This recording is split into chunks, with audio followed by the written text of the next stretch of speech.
Hello friends, आज की इस वीडियो में मैं आपको एग्जामिशन एप्लीकेशन कैसे लिखी जाती है इस बारे में बताता हूँ। देखिए, कई जो नए एडवोकेट्स हैं उनको जो है एग्जामिशन एप्लीकेशन लिखनी नहीं आती है। यही नहीं, कुछ इंटर्न्स हैं उनको भी लिखनी नहीं आती है। कुछ दिनों पहले जब मैं कोर्ट में गया था, 30 हजारी कोर्ट दिल्ली में, तो वहाँ पर मैं कोर्ट में अपेयर हुआ। उसके बाद मैं कुछ काम कर रहा था उस कोर्ट में, अपनी अपेयरेंस देने के बाद, अपनी केस में अटेंड करने के बाद। तो वहाँ मुझे कुछ काम पड़ा। एलमद एलमद होते हैं क्लर्क, या कह सकते हो कि वहाँ के जो जो रिकॉर्ड मेंटेन करते हैं उन्हें रिकॉर्ड मेंटेनर बोलते हैं, वही एलमद होते हैं। तो उसके पास मैं गया, लेकिन जाने से पहले ही एक जूनियर एडवोकेट हैं, उन्होंने मुझे रोका। अभी अभी वो नए नए एडवोकेट बने थे भाई साहब, और उन्होंने मुझसे कहा, सर मेरी एक हेल्प कर देंगे आप? मैंने बताइए क्या हेल्प करनी है। तो उन्होंने कहा, सर मुझे जो है ऐसे एक हमारा मैटर है, सर ने मुझे यहाँ भेजा है, उनके सीनियर ने उन्हें भेजा था। लेकिन सर मेरी एक रिक्वेस्ट है कि मेरी मेरी एग्जामिशन एप्लीकेशन लिखने में हेल्प कर दीजिए। तो वो कहते हैं, सर मुझे बिल्कुल नहीं लिखना आता है, क्योंकि मैं पहला दिन है मेरा कोर्ट में आज, और अगर मैं सर को बताऊंगा तो सर बुरा मान जाएंगे, नहीं कि उनके सीनियर बुरा मान जाएंगे।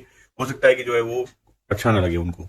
तो मैंने कहा, ऐसी कोई बात नहीं है, आप बता सकते हो। सभी वकील, जो सीनियर वकील है, सब सपोर्ट करते हैं अपने जूनियर्स का। वेल, कोई बात नहीं, तुमने मुझसे हेल्प मांगी तो मैं तुम्हारी हेल्प कर देता हूँ। उस केस में मैंने उस जूनियर वकील की हेल्प करी।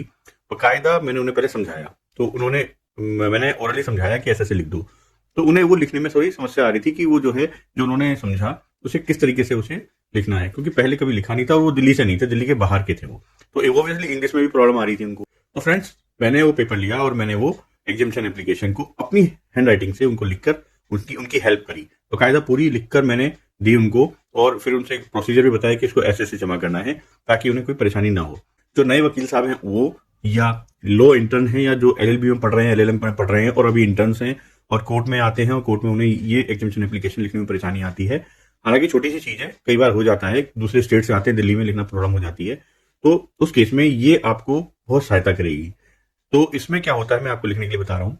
नंबर एक, सबसे पहले आप ऊपर लिखेंगे इन दी कोड। जैसे मैं बताता जा रहा हूँ, आप उसे नोट करते जाइए पेपर पे, और आप लिखते जाइए, ताकि आपको समझ में आ जाए कि अपनी हैंड राइटिंग में मैं यहाँ फॉर्मेट चिपका दूंगा, उससे तो अच्छा है कि आप एक एक लाइन को सुने और उसे लिख लें। तो इन दी कोर्ट ऑफ श्री या मिस, अगर लेडी जज हैं तो मिस लगा सकते हो आप, और अगर जो जेंट्स हैं, या कह सकते हो जो मेल जज हैं, तो उनमें आप श्री लगा सकते हो।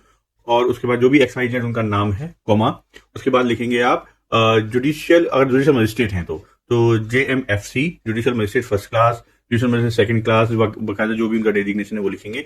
या एडिशनल सेशन कोर्ट के जज हैं तो ASJ, या जो सिविल कोर्ट में है तो सिविल जज वगैरह, उनका डेजिग्नेशन। उसके बाद उनकी जो है डिस्ट्रिक्ट क्या है, कौन सी डिस्ट्रिक्ट का मैटर है, तो वो डिस्ट्रिक्ट लिखेंगे, साउथ ईस्ट, नॉर्थ या वेस्ट वगैरह।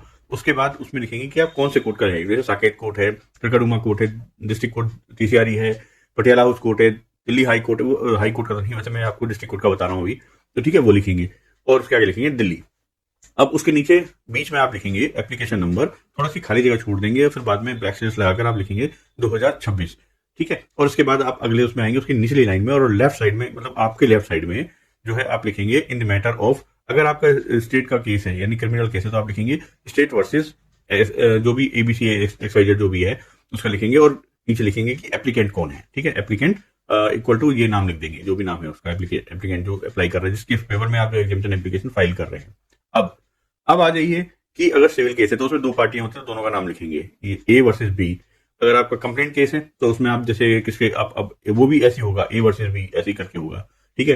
तो उसमें आगे राइट साइड में छोटी सी जगह जो है आपकी होगी नीचे, जो तो वहां लिखेंगे आप FIR नंबर। अगर केस नंबर है आपके पास तो केस नंबर लिख दीजिए, नीचे FIR नंबर लिखिए। उसके बाद पुलिस स्टेशन लिखिए, अंडर सेक्शन लिखिए, नेक्स्ट डेट ऑफ हियरिंग या टुडे डेट ऑफ हियरिंग जो भी है वो लिख दीजिए। उसके बाद आइए आप नीचे। अब जब आप नीचे आएंगे तो उस केस में नीचे एक लाइन लिखेंगे, application for exemption from personal appearance. ध्यान से सुनिएगा, application for exemption from personal appearance for the date, date जरूर डाल दीजिएगा, ये वाली डेट है, क्योंकि आज टुडेज डेट ऑफ हियरिंग है तो उसकी डेट डाल दीजिए। उसमें लिखिए ऑन बिहाफ ऑफ एक्यूज, अगर बहुत सारे एक्यूज हैं, और बैकस्लैश करके आप लिखिए एप्लीकेंट, उसका नाम, दैट्स इट, अंडरलाइन कर दीजिए। और उसके नीचे आइए, मोस्ट रिस्पेक्टफुली स्वेत, ये लिख दीजिएगा। उसके बाद आप पैरा नंबर 1 पे आइए। पैरा नंबर 1 पे आप लिखेंगे दैट एप्लीकेंट और accused XYZ is facing trial, अगर ट्रायल चल रहा है तो वैसे ट्रायल चल रहा होगा तभी जो है ये एप्लीकेशन आपको देनी पड़ती है, वैसे बिना ट्रायल के तो बुलाया नहीं जाता। ठीक है, तो ट्रायल एक्यूज, दोबारा बता देता हूं मैं आपको, that applicant accuse XYZ is facing trial in above mentioned case and is regularly appearing before this honorable court and has the highest respect for process of law। पहला पैरा हो गया ये। तो अब आए सेकंड पैरा में। Second para में क्या लिखेंगे, दैट टुडे, दैट मीन जो भी डेट होगी आपकी XYZ वो डालिए और उसमें लिखिए दैट दी, उसके आगे डेट के आगे कोमा लगाकर, the applicant is unable to appear personally before this honourable court due to unavoidable and bona fide circumstances. ये दूसरा पैरा हो गया। ठीक है, तीसरा पैरा होगा दैट द एप्लीकेंट्स, जो भी इशू है एप्लीकेंट को, जैसे उसकी बेटी बीमार है या वो खुद बीमार है या वो जो है किसी दिल्ली के बाहर है, स्टेट के बाहर है, टाउन के बाहर है, वगैरह वगैरह रीजन लिखिए। उसके बाद लिखिए अगर ये बीमारी का रीजन दे रहे हैं तो आपको कोई डॉक्यूमेंट सपोर्ट में देना होगा। अगर जैसे आप कहते हैं इस डेट पे नहीं तो अगली डेट पे फिर देना पड़ेगा, लेकिन देना पड़ेगा, ये मत सोचिएगा कि नहीं देना होगा। ठीक है, वो कंडीशन है और हो सकता है इसी डेट पे जैसा आप मांगे, तो इसलिए आप लगा दो, ज्यादा अच्छा है कोई अगर कोई डॉक्यूमेंट अवेलेबल है। उसके बाद नेक्स्ट पैरा में आइए तो उसमें लिखिए that the applicant is required to, अगर वो मेडिकल अटेंशन चाहता है या मेडिकल रिक्वायरमेंट है उसकी, तो कुछ उसमें एडमिट करना है, क्या करना है वो सब कुछ लिख दीजिए। उसकी डिटेल, पूरी डिटेल लिखने के बाद अगला पैरा आएगा that the absence of applicant is neither intentional nor deliberate and same is due to circumstances beyond his control. ठीक है, ये लिखने के बाद नेक्स्ट पैरा में आइए, क्या लिखना है इसमें लिखना है that no prejudice will be caused to the prosecution if the personal appearance of applicant is exempted for today। फिर कोमा लगाइए, फिर लिखिए whereas grave hardship will be caused to the applicant if exemption is not granted। उसके बाद अगला para आइए, उसमें लिखिए that the applicant undertake to appear before this honorable court on next date of hearing and shall abide by all directions passed by this honorable court। ठीक है, अब ये लिख दिया, ये तो हो गया आपकी बॉडी का। तो ये मैं जैसे बोला है मैंने आपको वैसा आप कर लीजिएगा। ये कुछ पैराज हैं जो सेम रहेंगे, बाकी ये बीच में जो रीजन है, रीजन आप अपने हिसाब से डालिएगा, बाकी सारे पैराज सेम रहेंगे। उसके बाद प्रेयर क्लोज में आइए, नीचे लिखिए प्रेयर, उसमें लिखिए कि in view of the facts and circumstances stated above comma it is most respectfully prayed that this honourable court may be please to, फिर नंबर ए डालिए या स्मॉल 1 डालिए, 1 डालिए, उसमें लिखिए kindly exam the personal appearance of the applicant और accuse XYZ for today's date of hearing. Date of hearing उसमें लिख दीजिए कौन सी है। उसके बाद आइए सेकंड, क्या लिखना है, permit the applicant to be presented through council for today. Next उसमें आइए थर्ड, पास एनी अदर और फर्दर ऑर्डर या orders as this honourable court may deem fit and proper in the interest of justice. इसके अलावा इसके नीचे एक line और लिखनी है आपको, कैपिटल अक्षरों में लिखनी है, वो है and for this act of kindness the applicant as in duty bound shall ever pray.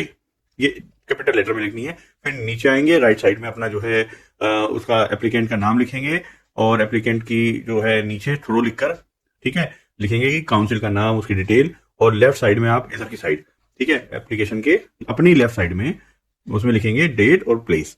उसके बाद आप अपनी स्टैंप तो स्टैंप लगा दीजिए। तो अगर आप प्रॉक्सी काउंसिल हैं तो अपना नाम लिखिए, नीचे एनरोलमेंट नंबर लिखिए और अपना फोन नंबर लिख दीजिए।